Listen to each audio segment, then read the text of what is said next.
Je vous ai envoyé TD. Alors, on vous dit, on considère une application, les applications suivantes en mémoire. Donc, il y a Within. Vous savez ce que c'est que Within? On en avait parlé, c'est une application de réalité augmentée sur Android. D'accord? Un Google Maps, tout le monde connaît, et Viber, tout le monde connaît. Within prend 3 pages, Google Maps prend 2 pages mémoire, et Viber prend 1 page. La taille d'une page mémoire est de 4 kilobytes. Vous le savez, on l'a vu en cours.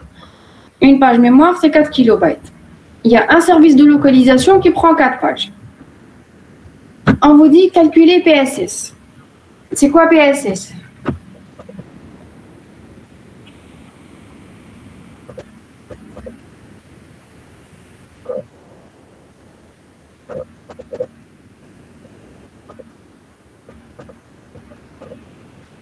Vous vous rappelez qu'on avait parlé des métriques?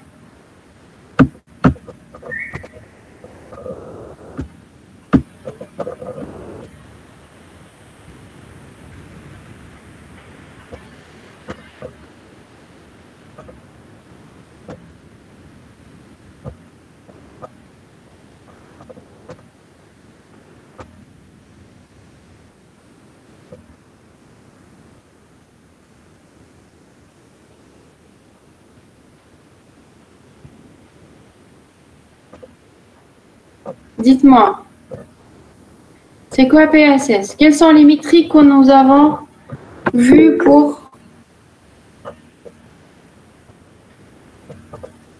Oui. Très bien. C'est le nombre de pages que va occuper un processus en mémoire. Comment ils sont utilisés ces métriques?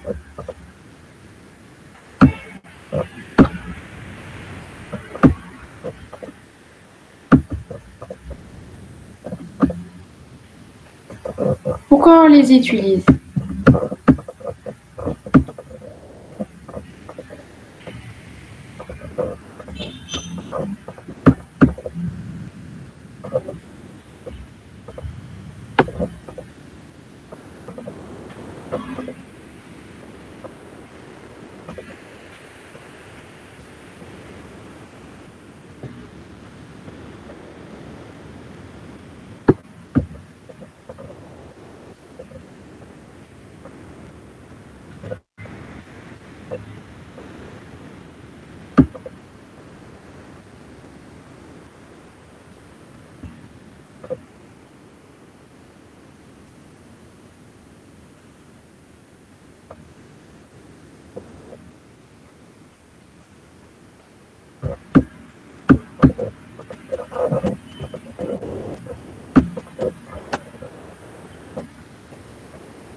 Donc, on avait dit, on utilise les métriques pour calculer l'espace occupé par le système, parce que quand l'espace libre atteint un niveau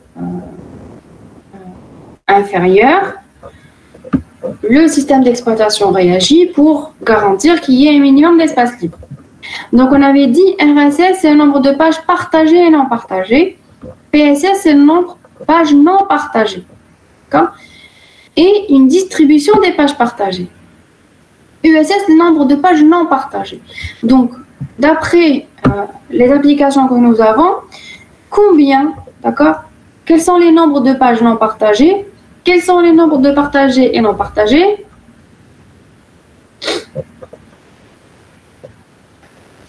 Et quels sont le nombre de pages qui sont non partagées et une distribution des pages partagées?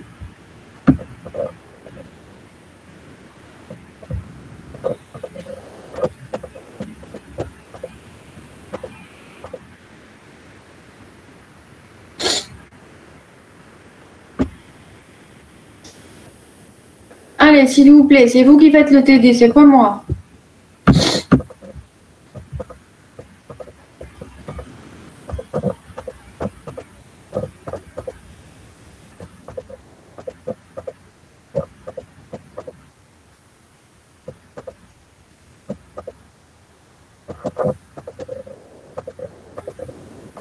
Quels sont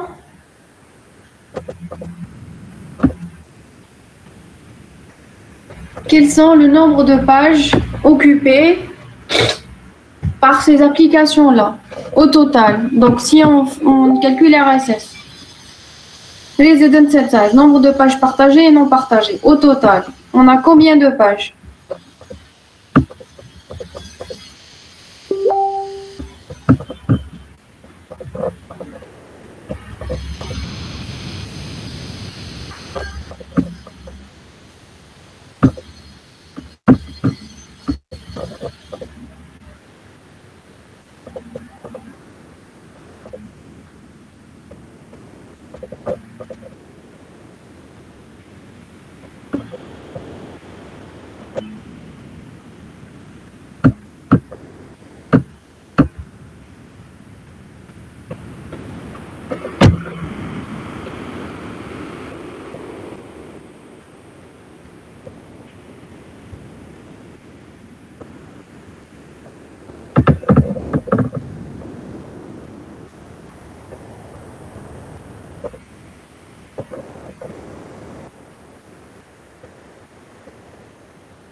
Within occupe combien de pages?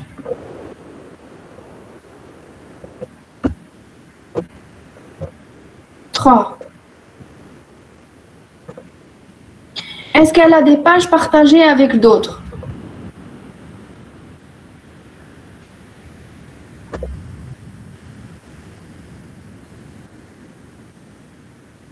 Non.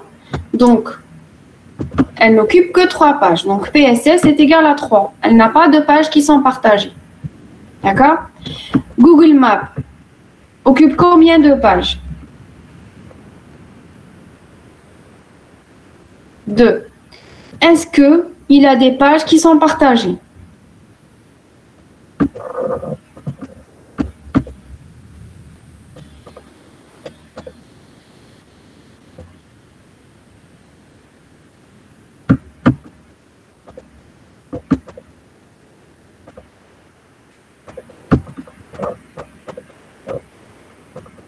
Très bien. Il fait appel à un service de localisation. Donc, il partage avec le service de localisation. Donc, PSS de Google Maps, c'est combien? On avait dit PSS, c'est le nombre non partagé, c'est les pages non partagées, plus... Voilà, donc c'est 2 plus 4. 2, c'est ses pages à lui, plus les pages partagées, qui sont 4 pour le service de localisation. Donc, ça fait un total de 6. Est-ce que c'est clair pour tout le monde? Viber, il occupe combien de pages? Est-ce qu'il a des pages partagées? Non. Donc, PSS pour Viber, c'est une page. D'accord? Est-ce que c'est clair pour tout le monde?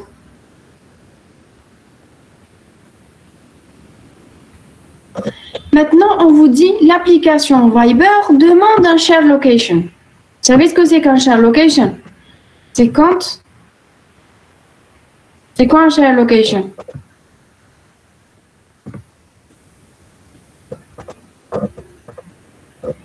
Partager sa position avec un autre utilisateur de Viber, avec un contact, oui. Alors, on vous dit maintenant, recalculer PSS pour chaque application. On refait. Within prend combien de pages? Est-ce qu'elle partage des pages? Non. Donc, elle reste à 3 pages. Maintenant, Google Maps prend combien de pages? Alors là, c'est là la différence. Qu'est-ce qu'on a dit sur... On revient à la définition de PSS.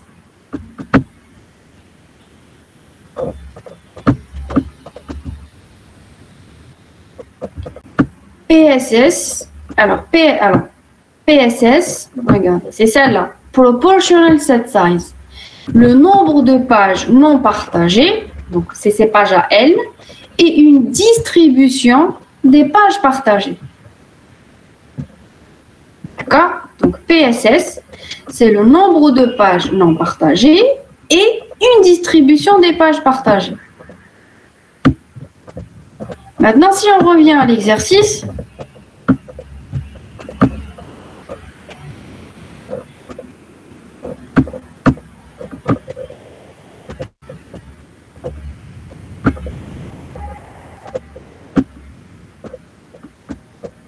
pour Within, il ne partage pas d'autres pages, il utilise ces 3 pages. Google Maps, il utilise ces 2 pages. Donc, on a les pages non partagées, c'est 2. Plus une distribution des pages partagées. Tout à l'heure, il n'y avait que lui qui utilisait le service de localisation. Donc, il avait toute la distribution. Il utilisait 100% des pages partagées. Maintenant, il y a une autre application, Viber, qui utilise la localisation. Donc, il va partager avec elle les pages de la localisation. Très bien. Donc, ça fait 4 sur 2. Donc, les 4 pages de la localisation, elles sont distribuées entre Google Maps et Viber. D'accord? Donc, ça fait un PSS pour Google Maps de 2, qui sont ses pages à lui, non partagées, plus la moitié des pages de localisation. Donc, 4 divisé par 2, ça fait 2. Donc, ça fait 2 plus 2 pour Google Maps. Maintenant, pour Viber, c'est quoi son PSS? Pourquoi 3? Donc, une page non partagée, c'est sa page à lui qui est non partagée, plus une distribution des pages de localisation, très bien, qui est la moitié des pages de localisation qui sont 4. Donc, ça fait 1 plus 2, ça fait 3 pages. D'accord? Est-ce que c'est clair pour tout le monde?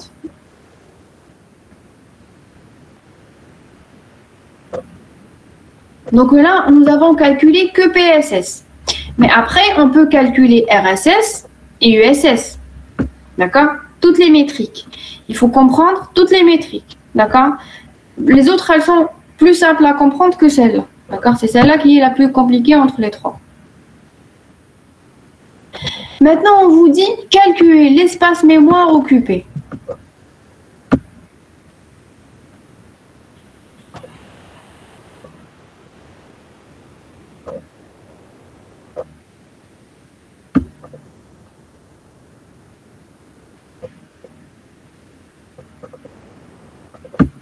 L'espace mémoire occupé.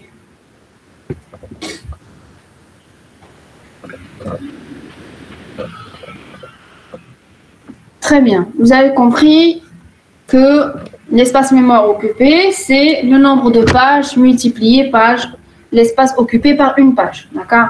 Donc, on a 3 pour Google Maps, plus 2, ça fait 5, plus 1 pour Viber, ça fait 6, plus les 4 de localisation, ça en fait 10. Donc, on a un total de 10 pages. Comme chaque page occupe 4 kilobytes, donc on a 40 kilobytes d'espace mémoire occupé. Est-ce que c'est clair pour les autres?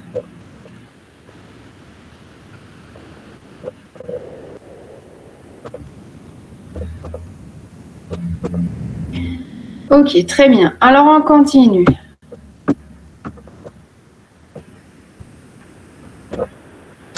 On vous dit, considérant un seuil minimal de 12 kilobytes.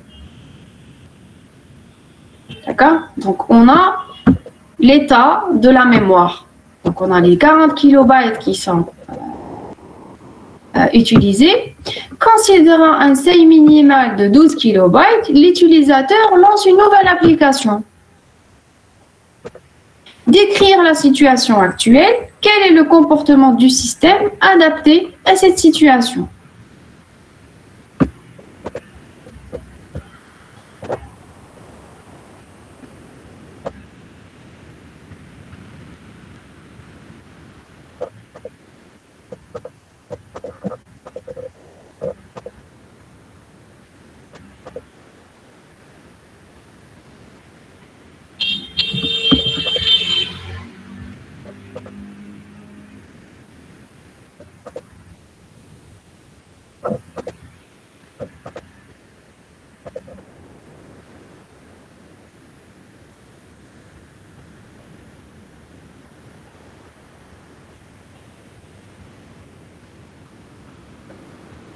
Alors, c'est pas 12 kilobytes en fait. Le seuil minimal.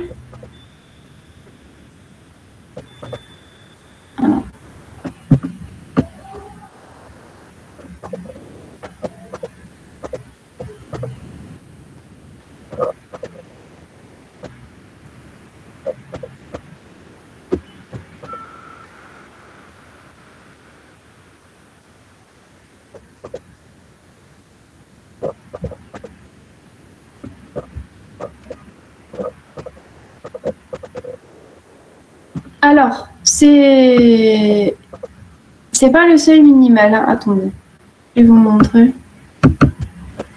On vous dit, on considère les applications suivantes en mémoire de 50 kilobytes. D'accord? On a une mémoire de 50 kilobytes. D'accord? On a 50 kilobytes de mémoire. Et nous avons 40, on vient de calculer, nous avons 40 kilobytes occupés. D'accord? Or, le seuil minimal est de 12 kilobytes. Ça veut dire quoi? Ça veut dire que le système cherche à garantir tout le temps, d'accord, qu'il y ait 12 kilobytes de libre. D'accord? Actuellement, nous avons une mémoire de 50 kilobytes. L'espace de la mémoire fait 50 kilobytes. D'après les applications qu'on a, on a déjà occupé 40 kilobytes. Et le minimum qu'on doit laisser de libre, c'est de 12 kilobytes. Alors, qu'est-ce qui se passe actuellement? C'est quoi la situation? On est dans quelle situation? Voilà. L'espace mémoire est inférieur au seuil minimal. Qu'est-ce qui se passe dans ce cas-là? Comment le système d'exploitation réagit à cette situation?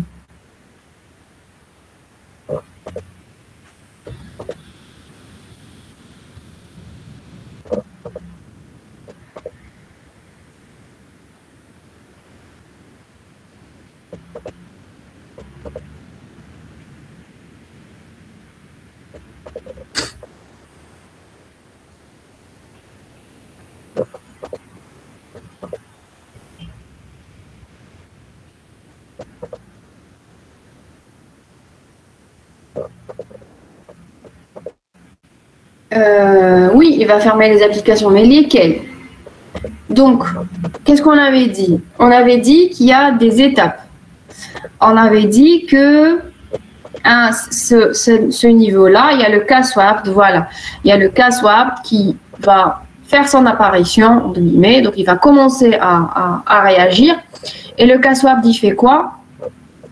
Il libère de l'espace comment?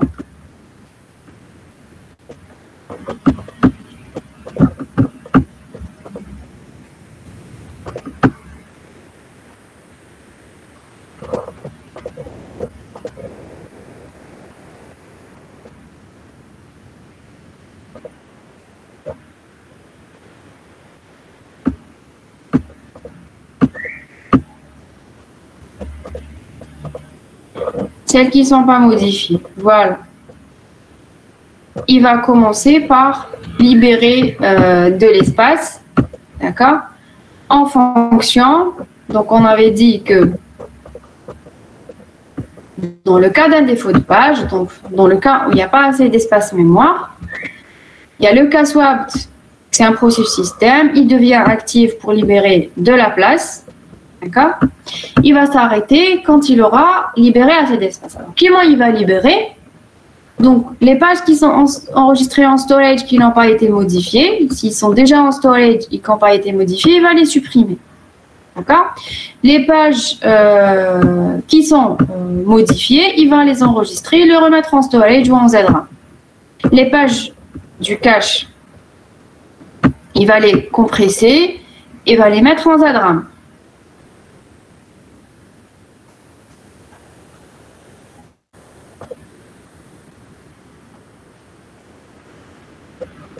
D'accord? Donc, on avait dit que le CASWAP va libérer de la mémoire. Il va libérer de la mémoire, mettre en storage ou pour mettre en ZRAM. Il va prendre quelle page? Il va prendre les pages qui sont déjà dans storage et qui n'ont pas été modifiées. Ou bien aussi, d'accord, les pages du cache. Il va les compresser, il va les mettre en ZRAM.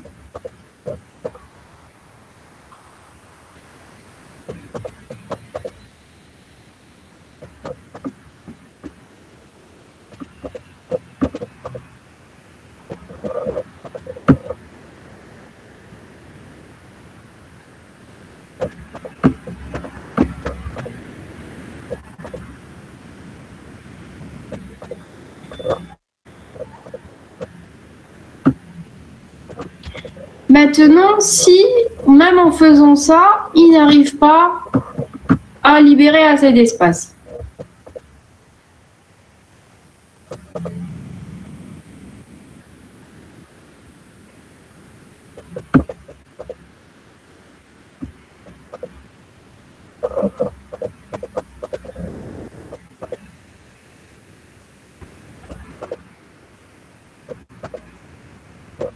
Si le CASWAP, même avec ça, on n'arrive pas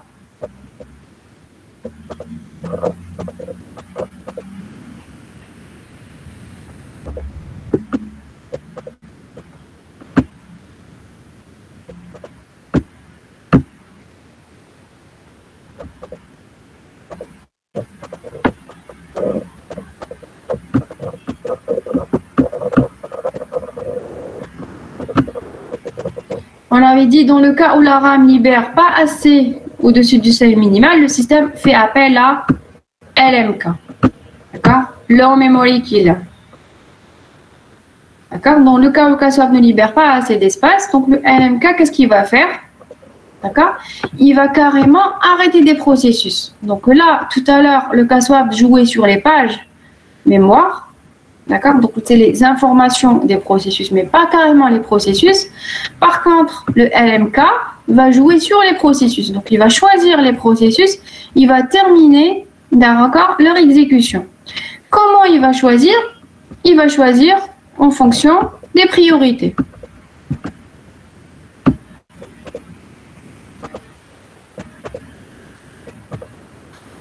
Est-ce que vous m'entendez?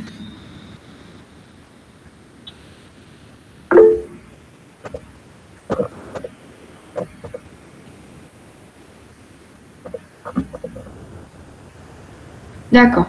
Donc, on avait dit que quand le seuil minimal est dépassé, le CASWAP, on fait appel au CASWAP, il va faire quoi? Il va libérer les pages. D'accord? Les pages qui sont déjà dans le storage, qui n'ont pas été modifiées. Donc, il va les enlever carrément. D'accord? Les pages anonymes, il va les zipper et les mettre dans le ZRAM. D'accord?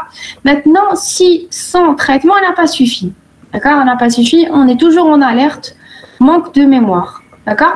Qu'est-ce que le système d'exploitation, ce qu'il va faire? Il va appeler le Low Memory Killer. Et Low Memory Killer, il va travailler au niveau des processus et non pas au niveau des pages mémoire. D'accord? Donc, il va arrêter carrément l'exécution des processus. Et là, il va faire des choix. Quel processus va arrêter par rapport à un autre? D'accord? Donc, il va choisir en premier lieu. D'accord? Il va choisir de sacrifier les processus qui sont en background. D'accord? Donc, en background, ça veut dire que l'utilisateur n'est pas en train d'interagir avec. D'accord? Il les a fait charger en mémoire, mais il ne les utilise pas actuellement. Et donc, là, il va mettre fin à ces processus-là. D'accord? Ensuite, si ça n'a pas suffi, il va arriver au service. D'accord? Ensuite, si vraiment il n'y a pas de mémoire, il va arrêter les applications qui sont en avant-plan. D'accord? Et il n'arrivera, d'accord, à libérer de l'espace en arrêtant les processus système que vraiment en dernier lieu, s'il y a vraiment plus de mémoire, il doit libérer de la mémoire. D'accord? Est-ce que vous avez des questions?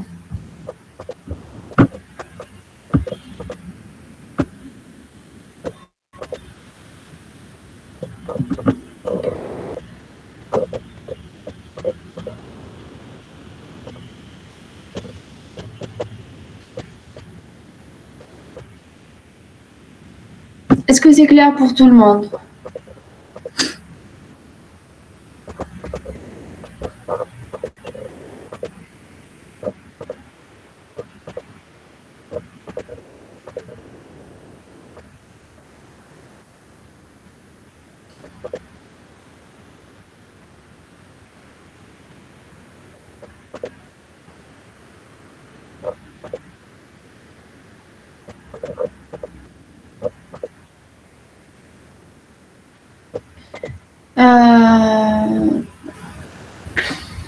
Je voudrais remercier ceux qui sont en train d'interagir.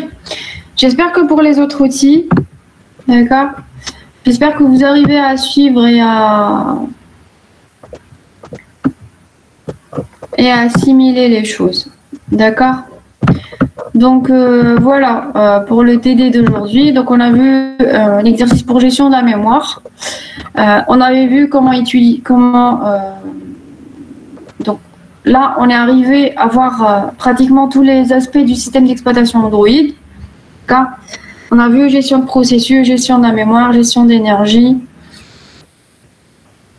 J'espère que c'est clair pour tout le monde.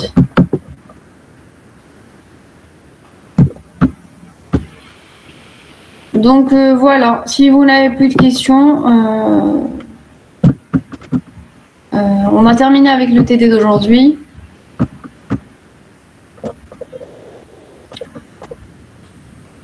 On se voit demain pour le TP, Inch'Allah.